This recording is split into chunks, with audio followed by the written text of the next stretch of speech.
تاونات. استمعت مصالح الدرك الملكي منتصف الأسبوع الجاري إلى امرأة ظهرت في فيديو متداول على مواقع التواصل الاجتماعي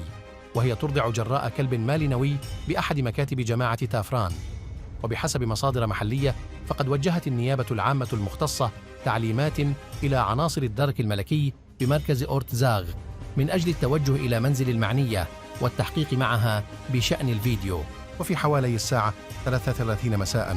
أول من أمس الخميس زار عناصر درك مركز أورتزاغ التابع للدوار منزل المرأة بناء على أمر مركزي بعد تداول الفيديو وردود الفعل الغاضبة التي أثارها، وسألتها عن ظروف وملابسات تصويره ونشره وتوزيعه في انتظار أي قرارات قد تتخذ أو الاكتفاء بإعداد تقرير للعلم والتوضيح فقط